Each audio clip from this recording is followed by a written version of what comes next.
Is Toronto back in the series, or given what happened later in the game, does that still sort of linger now that, my God, they let Kansas City at least make it interesting at the end? Yeah, Kansas City, they're savages. They don't hit the long ball, although Morales hit a shot into the second deck in right field at Rogers Center yesterday. It may still be going. But these guys eat fastballs for breakfast. You have to paint the black, and you have to get them off speed if you're going to succeed against the Royals in the playoffs. Guys, they were within a few outs of winning their first World Series title in 30 years last year against the Giants. They weren't able to pull it off.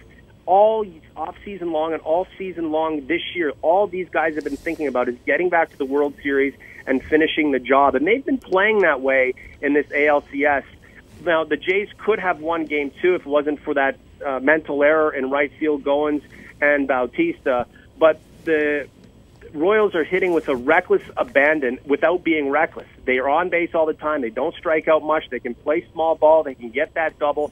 I still think that they're going to pull this out from the Blue Jays because it almost feels like it's their time. However, the Jays, already trailing in Game 4, have that ability to go deep and go deep a ton and with runners on base. And they've had such an amazing season with all of these amazing highlights that it's almost hard to believe, as somebody who follows a team or someone who's a fan of the team, that the run can be done. However, no, not every team can win. 1 out of the 30 wins the championship. 2 represent each league. And one team's going to have to fall. One team will move through. I'm thinking it's Kansas City because they seem like they have that extra spunk. And another thing to consider, Blue Jays pitching has really sort of flattened out. And even R.A. Dickey, a guy that you'd hope to get hitters off of their rhythm, he's getting roughed up early. The Jays are booting it around like it's a little league game. You know what? They're playing with fire right now. If they go back, they could even be eliminated from the series before they go back to Kansas City. Yeah. We'll see how Game 4 goes, gentlemen. Yeah, I love Dickey. I think he's, plus I went same school as he did. But I would guess this, though, that if you could get Cueto to pitch every game for Kansas City, you'd have a shot at getting back into it in a hurry. Maybe they'll do like the Blue Jays do, and they'll bring him in the 5th inning. Yeah, he didn't seem right. He didn't seem right yesterday. He seemed thrown off his game. And, you know, you have a country backing this Blue Jays team. Toronto on its own is, the 4th largest city on the continent. It's a huge city. And, you know, Kansas City is a Midwestern regional town, beautiful place with lots of baseball culture.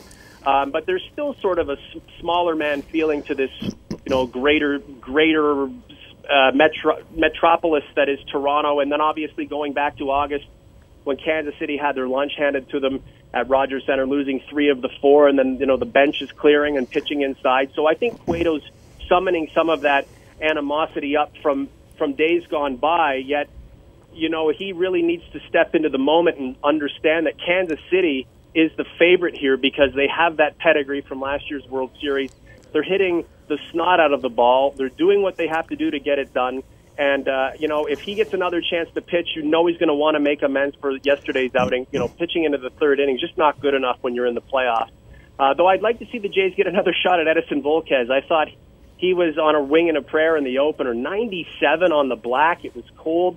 That's a little uncharacteristic for that guy at this point of the year. So we'll see how it plays out, gentlemen. But right now, the Royals have the upper hand big time. And if they can take today's Game 4, I'm guaranteeing they win this series. Well, I'm pulling for Toronto only because I was there when Joe Carter hit the home run, and I've been waiting for you guys to kind of get back and do it again. So.